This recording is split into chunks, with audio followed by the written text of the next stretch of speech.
Disclaimer. The following program features language not suitable for all audiences, and the expressed opinions found within this program are a reflection of those who feature on the PopCulture Effect podcast. Welcome to the PopCulture Effect. I'm Rockin Rob, and on this show I bring my closest friends together to talk about all of the news happening in our pop culture world around us. I am joined today by Menace. Hello. And Blaze. What up? And today we thought it'd be a good idea just to look around the internet, see what's been going on, what people have been talking about, what people have been freaking out about in some cases. But a lot has been going on this week. A lot. Kind of all over the place. Yeah, and I think the first thing that we should cover, because apparently it's literally the thing that everybody's talking about aside from the very next story that we're going to be talking about. But, Menace, why don't you take us through this kind of internet craze around the Titanic Submarine? Well, okay, so I should say it's not around the submarine itself, more as the people that were in the submarine. It's essentially become what's called Eat the Rich by the internet, yeah. So, as everyone knows, the Titan sub got lost, and then was later, well, part of it was found, and we figured out that it was due to an implosion from the depths. But even before it was found, the memes were all over the place. I've seen a bunch of them. I won't lie, I laughed at a few of them, but we're all going to hell. We're all going to hell. It's just a I wouldn't say joyride, but it's a ride until we get there. The internet just fully exploded with all of these memes all over. It's still going on even now. And there's actually a Pennsylvania State University professor who studies the psychology of media, who said that this is more prone to something outside of media, where it's finding pleasure in someone else or a group's pain. It's a fact. It's like when you watch those funny fail videos on the internet or something like that. A little bit of an extreme of a fail video, but yeah. Oh yeah. Well, I wasn't talking like this specifically, but right. You know. I think a lot of memes are coming out of this too, just because of the weird thing about them using a Logitech controller to control the sub. It wasn't just that, because this actually goes into it. I thank you, Blaze.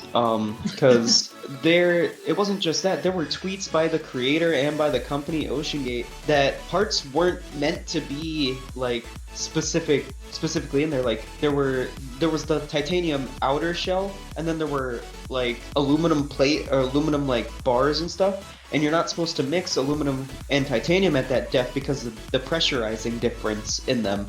So they had that going on. They had something screwed into the hull, like where one of the monitors were. And even the creator of the sub came out and said on Twitter and said that we cut corners, we did stuff that wasn't supposed to be done, but I think I've covered it with science. That's not how anything works. Yeah, and people are also making a meme about it because of the cost for going down there. The cost per passenger was $250,000. So there was that wasn't even finished. Yeah. What the fuck? That just sounds like not only a waste of it was meant money, because it was meant for rich people. It's only meant for people that like have the ability to do this as a fun thing. There's like so many other things you can do that are a lot safer for you. Right, me personally, I wouldn't spend, like, I don't even care if I'm a billionaire, I wouldn't spend $250,000 to go down and see a rusted Titanic. I would rather risk going up into space than dealing with the pressure of being underwater. Yeah. Speaking of which, side little thing, SpaceX did its first launch yesterday. Ooh, nice. Ooh, fun. What was the specifics on the launch? I did not look into it. We can cover that. We can cover that in a different week. We are the most reputable journalists that look into all the stories we talk about. I know NASA just started this test where they're having a group of 6 people be in like a Mars simulation for a year to see how they can handle life on Mars. That's actually really cool. Yeah, nice little testing before they can start focusing more on like trying to get people to Mars, like doing a test here to make sure we can mentally handle that kind of situation. I feel like they probably took a lot of inspiration from this with the Martian movie with Matt Damon. Oh yeah, with the poop potatoes? Yeah, potatoes. But yeah. The potatoes! Yes! Let's go. All right, moving on. Yeah, moving on. Another story that's kind of reached just the weirdest parts of the internet. It really has become like a global phenomenon. It's this stupid Grimace milkshake. What is everybody's obsession with this milkshake? What even is the Grimace? What is even this Grimace? I don't even know what it's like for. Well, I mean, I know Grimace was, as Captain Obvious speaking here, Grimace was one of their mascots. I don't even know what he was there to market, realistically, because, like, Anyways. Oh, right, yeah. Grimace was like that purple, like, blob mascot thing that they had back in, like, the early 90s. Nobody knows where he came from. Yeah. So the big controversy around it is that it was for Grimace's birthday, and they used to celebrate it every year. They used to celebrate Grimace's birthday every year, but they haven't done that in, like, over a decade. Oh, wow. And now they're just doing it just for marketing on the shake, so people are getting upset. Yeah, and then what I've seen online is everybody's just been making a giant joke out of this. Like with them making YouTube or TikTok videos of them drinking the drink and then just like losing their absolute mind. Yeah, the whole thing with the memes of it is essentially if you drink the shake, Grimace is gonna come and get you. So they drink the shake and then it just shows them like covered in the Grimace shake, I think, just lying on the ground. Oh, I was just gonna say, out of every McDonald's mascot, Grimace would be the last one I would want to approach me. Give us the Hamburglar. Oh god. But no, I think my favorite Grimace meme is probably the one Zach King did, where he's in his car, goes to drink it, and then he just explodes into the shake itself, and it's all over his car. Oh. Probably got a detail cleaned afterwards. And apparently it all stemmed from a milkshake that is, at its base, vanilla and berry. Yeah, it's literally just like a blueberry shake. Right? It it's just makes not it even purple. like... Not even that, like, special. Apparently, it tastes vanilla if you're just drinking it on its own, but if you have the fries with it, you taste the berry. That makes no sense at all. But, speaking of other things that are starting to make a little bit more sense, Blaze, it seems that we got some updates to the John Majors case. Yeah, so for those of you who don't know, or anyone watching this doesn't know much about what's going on, John Majors, who is a very renowned actor. He was King the Conqueror in Ant-Man and the Wasp: Quantumanium and in the Loki show, and also he played a pretty big role in the new Creed 3. A couple months ago, he was arrested for accusations of assault to his now ex-girlfriend, Grace Jabari. I think I'm pronouncing that last name right. And he's been currently with his lawyers and waiting for court dates to get things cleared up if he is innocent or not. With the latest courtroom that happened, we started to realize a few things that could prove if Johnathan Majors is innocent. And if it is, then that means that this man to being another Johnny Depp situation where someone ruined this man's career by false accusations of them abusing him. I hate how, like, it kind of just shits on the actual issues of domestic violence, because these women, like, obviously there hasn't been a proven verdict one way or the other, but, like, especially talking about, like, referencing the Amber Heard trial, like, I hate when people misuse the justice system and try to gain off of somebody just for the fact that they're famous and have a lot of money. Basically, what happened was Johnathan Majors and Grace Jabari were in a taxi cab heading to a bar, and allegedly what happened was Johnathan Majors assaulted her in the car, basically putting lacerations on her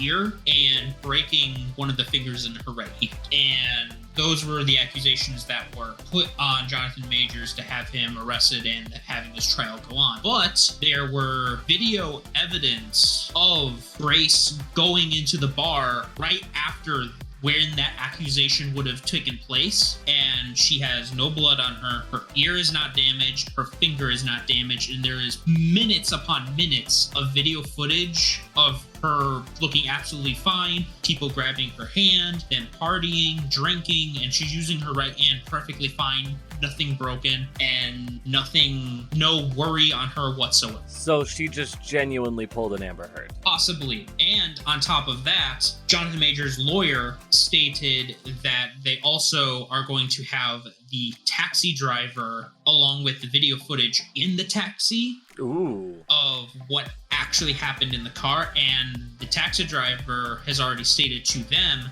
that Johnathan Majors never touched her, never even raised his voice at her while they were in the car. And there is talk and surveillance hasn't been leaked yet of the surveillance, but there has been talk about a video of Johnathan Majors trying to get out of the taxi, and she is grabbing him by his jacket and by his arm, trying to pull him in and just ripping his clothes, trying to get him back into the car. So there's accusations that Johnathan is trying to put back on her, that she is the one that actually assaulted him and he is just trying to get away. Because after what happened in the taxi, he got out and just walked to a different bar while she went into the one that the surveillance footage caught her. Yeah, this definitely seems like a very interesting situation, just because, like, I love... I feel like I've heard this somewhere before. Yeah, right? Yeah. I was just about to say. Something seems familiar about this.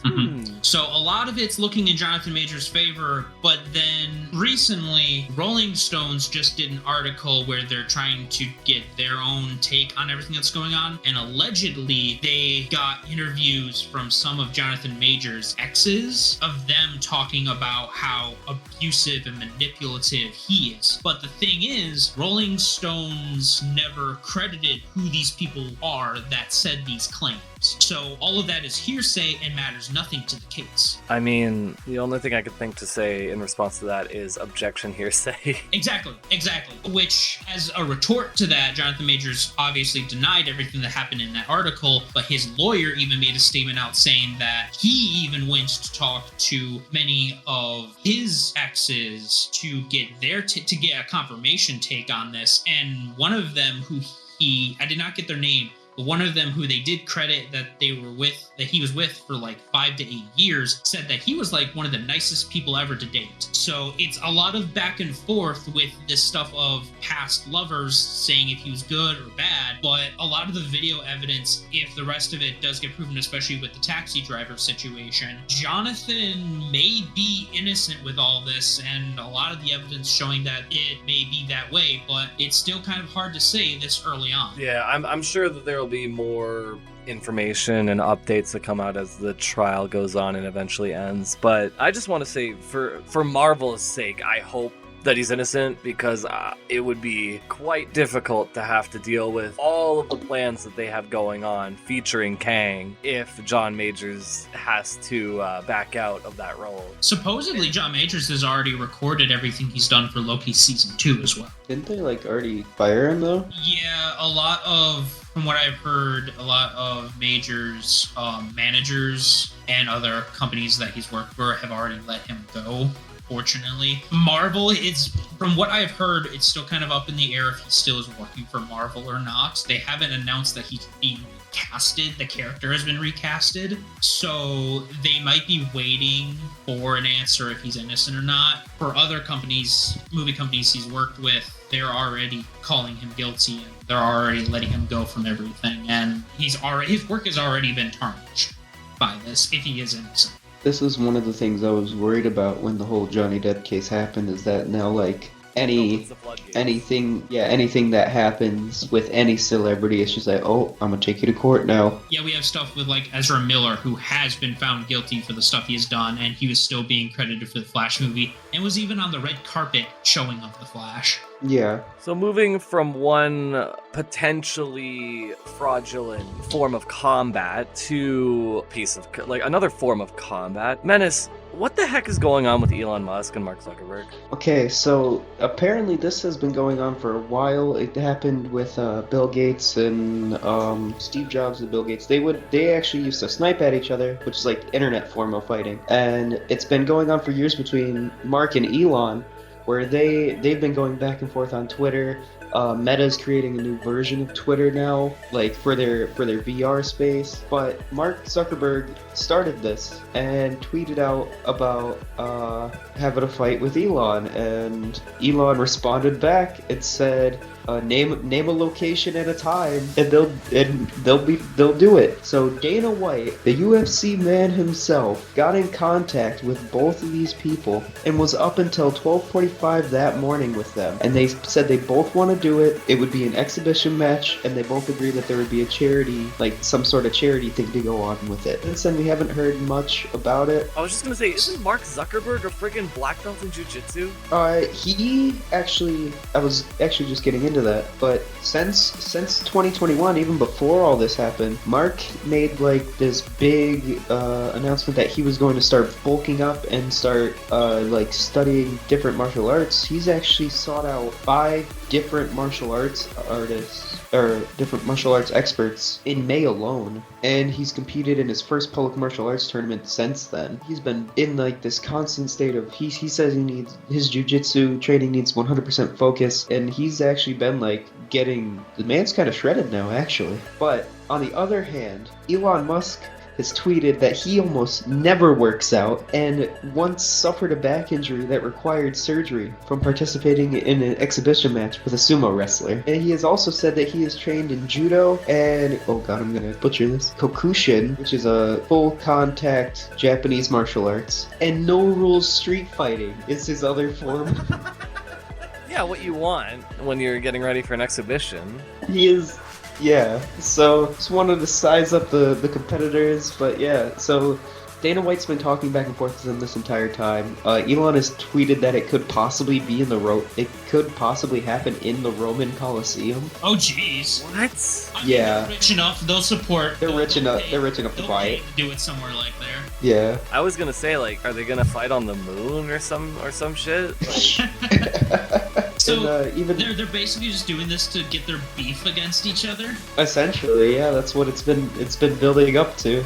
and doing a charity service in the process. In the process, yeah. what you guys don't realize is this is gonna be the main event of Creator Clash 3. I was gonna say, they should have done this during Creator Clash. Another big thing is that everybody's been kind of pointing this out is that Mark Zuckerberg is like 500 something kilograms, and Elon is like 700 kilograms. They're in completely different weight classes. Their heights are completely different. They would be so Dana White actually said that if this fight was to happen, it would be the biggest fight in fighting combat history because of how different like sets they are. I mean, what about when Floyd Mayweather fought Big Show at WrestleMania? But that's WrestleMania wrestling. That's not professional wrestling. It's real to me, damn it. But going from a fight between 2 mortal enemies of the internet age to 2 best friends of the internet age, the duo of Ian and Anthony have finally bought back Smosh. Woo! Yeah, for those who have been living under a rock since 2017, Mr. Anthony Padilla left the company due to some creative issues with the corporation that bought them out. He's been doing great interviews, honestly, with like a plethora of different people spanning a bunch of different contexts and different conversations. It's actually really interesting to see all that he's been able to accomplish. He's back. They made their first video together, and I'm not even exaggerating. It genuinely felt like I was teleported back to early like 2015, 2016 YouTube. Where... Well, even earlier than that, I felt like I was back in like 2008. That's true. It definitely gave off that really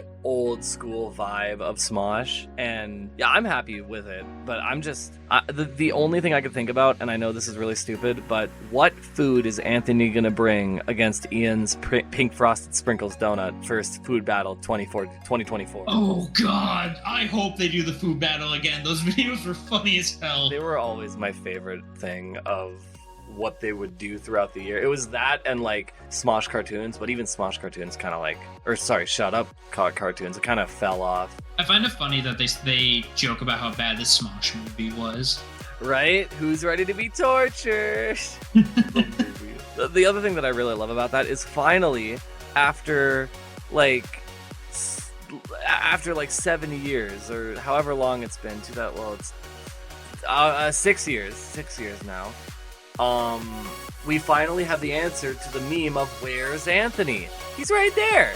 He's been there the whole time. Just haven't seen him. But yeah, speaking of other things that we can't see, and no, I'm not talking about John Cena. Blaze, I heard through the grapevine that there was a Harry Potter mobile game, and my first question is, can you use the Cloak of Invisibility? I haven't gotten that far in the game yet to know if that is available or not, but yes, new Harry Potter game called Harry Potter Magic Awakened just came out in the US. It has been around since 2021, but only in China and a few other states, and it finally has reached America. And this game is a lot of fun and probably a big win for mobile gaming because of just how entertaining this one is. You get to create your own Witcher wizard and go into the Harry Potter world, and fun enough, this actually takes place 10 years after the events of the last Harry Potter book or movie. Wait, so they made a sequel to the series, but they made it as a mobile game. Yep, first time as an actual somewhat sequel too, because all the other Harry Potter games we ever got either mobile with Hogwarts Mystery or Hogwarts Legacy for console and PC, they always took place in like the early 1900s or the late 1800s. This is the first time a Harry Potter game is actually in like after the events of the movies or the books, depending on which one you prefer. But the game in America has already had over 1 million downloads. And it's only been out for about a week. And go ahead. I was just going to say, hooray for localization. Right? And throughout internationally, before it even reached America, the game has made over $358 million. What are the microtransactions like? I haven't been looking too much into it. It's mostly just fun cosmetics. The game is, from what I've seen, completely free to play. I haven't run into anything where, I need to pay to get further in the game and whatnot. It's completely free to play, and they just rely on cosmetic microtransactions. And I think they might even have a season pass in it. I'm not sure. But the game, how it works, the art style of it is very familiar if you've ever been on the Pottermore website, how it has that like obscure cartoonish art style to it. And the game, this game very much takes place pretty much right out of that type of art style. And it's kind of a card game RPG where whenever you're in combat, you can move your character around, and then you basically have a spell cards to pick to use what spell you want to do, and then it'll shuffle to the next card available. So it's a card game. It has card combat, kind of similar to if you guys have played Kingdom Hearts. That one. Oh, Chain of Memories. Chain of Memories, Yeah. where in the combat you have to select a card to do an attack. I remember that. It's very similar to that. You can summon creatures, do other stuff. Funny enough, they made one spell that I think is really funny. In Harry Potter and Prisoner of Azkaban, the scene where Harry accidentally inflates his aunt. They made that into a spell that you can use to basically stop your enemy in place by making them inflate into a balloon. That's great. The story seems to be pretty fun in it so far, and the characters in it are all enjoyable. And if you haven't seen it yet, I'd really recommend giving it a shot and seeing if you like it too. It definitely sounds interesting. I've always been a fan of Harry Potter, especially after watching all the movies. I still am trying to consider if I should buy Hogwarts Legacy, or if it's even worth it at this point. 100%. There will be DLC. I just want co-op. I want to be able to party up with two of my friends. That's all I want. They tried to do a co-op mod for it, actually, and it destroyed the game. I see. Oh, wow. Granted, they did try to do 100-player multiplayer. Oh, yeah. Oh, geez. I wonder what broke the game. But Hogwarts Legacy, that game is such a fun single-player game, you don't need it to be multiplayer. And hopping from one game to another, Menace, what has been going on with Destiny? We're finally getting server fixes! Oh yeah, because didn't a bunch of the servers just crash in the new update? No, they haven't crashed. So this has actually been an issue for years and years. The servers have been getting worse. That's because Destiny 2 was originally on Xbox, what was it? Xbox 360? Xbox One. Or yeah, it was Xbox 360, and then they kept it, and moved it to the One. But it was still on the same engine from 360. It's been using the same engine for Destiny 1 going into Destiny 2? Yes, the Tiger engine has been getting updates, but it's not like a fully fleshed out new engine. No wonder why it's been so bad. But anyway, in this last, Bungie does weekly updates for Destiny, for those of you that don't know. They're called Twabs. And in this, they're called Twids now. Oh, sorry, Twins. So it'll always be 12 for me. But anyway, after years and years of this going on and players complaining, this last update for the season, for some reason, has been giving error codes that nobody has even seen before. People are dropping left and right in the middle of these end game content where if you want to go flawless, you can't back out of the content, so getting kicked essentially ruins your entire 3-hour raid run. I once got an error code called guitar because there was too many items on the ground, like too much ammo and glimmer that I just didn't pick up, and it kicked me out of the game for that. I've never ran into that issue before, and it just randomly happened to me when I was going through the story. Exactly. But and for the last month or so since this new season came out, this new update, Bungie has been completely quiet. They haven't even mentioned it in any of the other twids. They haven't mentioned anything on the updates or even the state of the servers. So we're wondering what was going on, but we got an update in this last one, and they actually gave us a roadmap.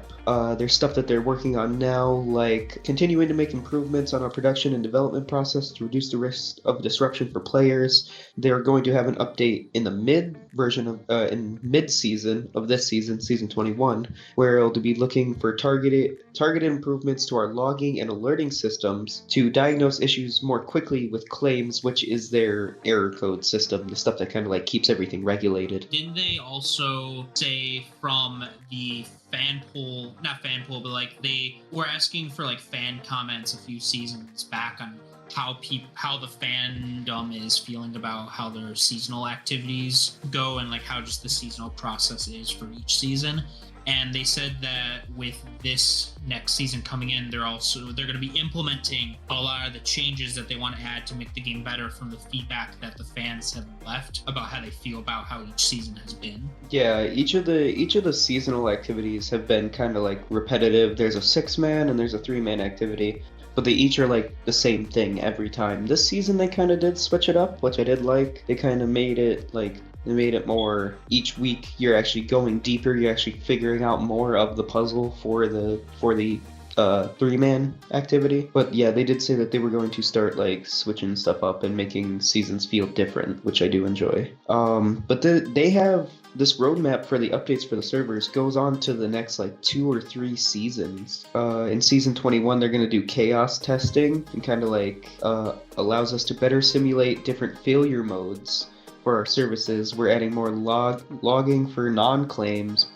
portions. So they're going to add different security features so stuff doesn't overclock the servers, in not just with this claims thing, which measures claims essentially measures how much glimmer a person has when they log in, how much inventory space, what you have in your inventory, that type of stuff is what it does. And for the last update in Season 23, based on the updates in Season 22, they will be improving logging, we'll be targeting deeper and broader architectural improvements to improve these services. So we will be getting server updates, we'll be getting constant information from Bungie, which is always good, because I was honestly starting to lose some faith with how everything was going. I don't know about you, Blaze, but I kind of took a back seat to Destiny this season because of all the server issues. Thankfully, the server issues haven't been too bad on my end, so I've actually been playing quite a bit of it. I actually almost have all 3 of my characters max level to show how dedicated I am, but we'll just talk about that time. I'm gonna go into that. Oh yeah, there'll definitely be more time to talk about Destiny we don't need to go into how freaking many hours I have into the game. Hey, we had Gemini leak how many hours she has for Sims. I think it's only fair. Yeah, that's fair. I'm curious myself. I'm looking this up real quick to give you guys an exact number of how freaking lonely my life has been. Hey, you have a girlfriend. Don't even Hey, front. now I do. Destiny started way before that. Yeah, Destiny was his girlfriend before his girlfriend. Hey, wait, okay. Okay. It doesn't give me the hours amount, it gives me the days, and I have played for a straight 82 days and 10 hours. So divide that by 24. Oh my god. Where are you that's seeing not- this actually? Is it in stats? It's Oh. it's in stats. I have you beat by a little bit here. By how much? I have 114 days and 23 hours. Oh, dear Oh my heavens. god! Moving forward, going into the other gaming related news we have on the docket, the one thing that kind of blew my mind is the fact that Among Us, the classic game that everybody loves and everybody totally didn't freak out about and make memes about into infinity and beyond. It was the memes that made it popular to begin with. The game was dead. Literally, though. The TV show is being created by the creators of Infinity Train, which I never got around to watching. I do at some point want to watch it, but apparently it's been it has critical acclaim with how good the animation is and how good the story is. So how is this show gonna work? It's gonna be, if I were to take inspiration from another show, it'd probably kind of take place like a mixture between Star Trek and Alien. There isn't even that much, regardless of whether it's content about the show or even a release date. There hasn't been much that's been revealed, but I could just assume it's either going to be in a horror animated series or a comedic animated series, and I feel like either way they go, it'll be interesting to see what they do.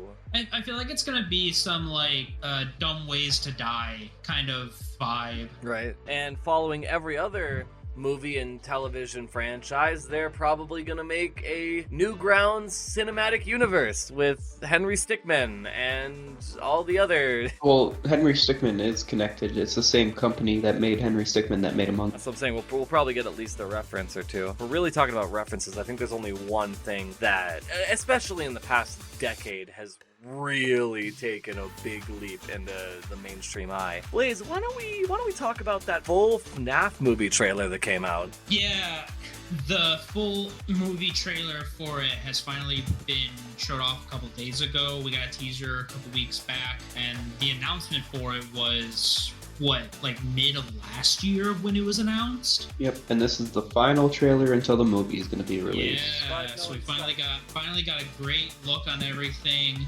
All the animatronics look amazing. It all looks like straight out of the game, pretty much. Mhm. And I think the cast who they picked for everyone is pretty good. I'm still on a high that Matthew Lillard is going to be William Afton. I have something to say about that. In the trailer, actually, he is William Afton, but in the trailer, they say that he's a job counselor, for one, Yeah. when he's talking on the phone with him, and he runs by a different name. So I'm wondering what they're doing for the story in that bit, that he, is in a completely different job now? My theory is that he's hiding under the alias of Steve to hire people in to work there as a night guard to then come in at night and kill them in one of the suits.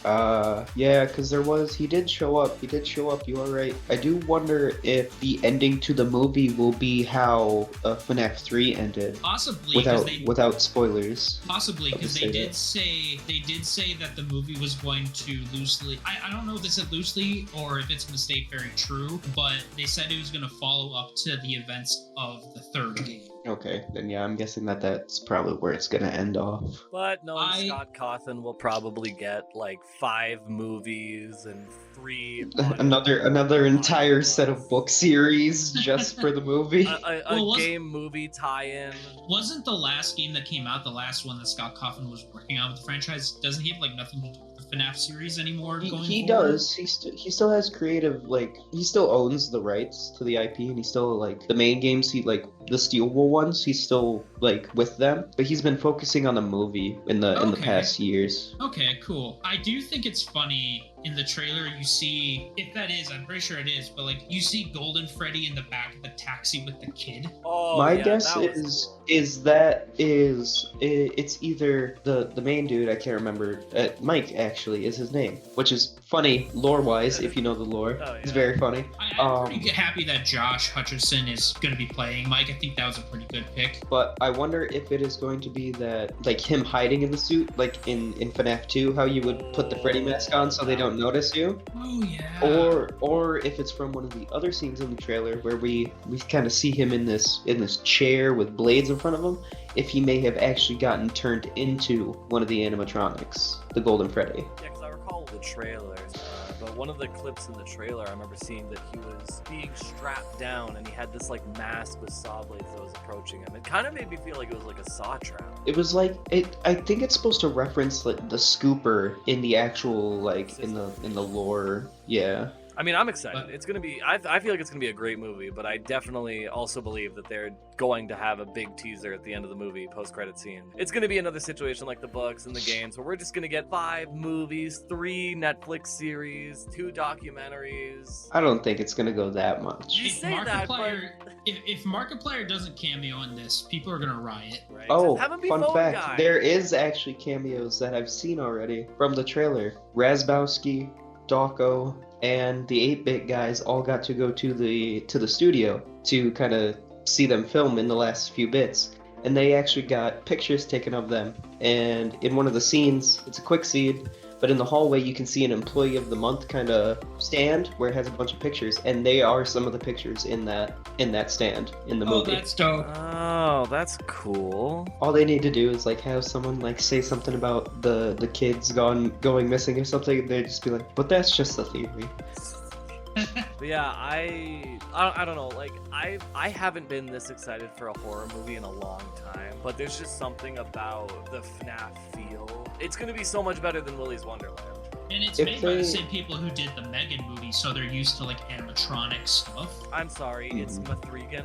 You shut the fuck Oh my up. gosh. now. As a big lore nut for any game, any movie, whatever, I want to see if they do kind of stick to the outline of what has happened in the games or not, or if they are kind of, because this, from what Scott has said, this is the lore. This is what's supposed to be the main canon. I feel like they're gonna do it 2 ways. One, there's either gonna be a giant amount of exposition, or 2, they're gonna go the smart route and they're gonna show and not tell. What I've seen, it's more of the latter that you said, the show and not tell. I hope so. Because I swear to God, if we have to sit through a 5-minute just exposition dump where a person who really shouldn't know all the stuff about the history of it just goes on and on, like, oh, William Afton was blah blah blah blah blah, and he. I'm kind of worried. I am kind of worried of that because the trailer, there's that random cop that's gonna be in it that seems to know a bit more than she should. Yeah, I feel like she's the exposition dump, but / love interest, because there always needs to be one in a movie, apparently. Oh yeah. Yeah, you know she'll have that exposition dumpy.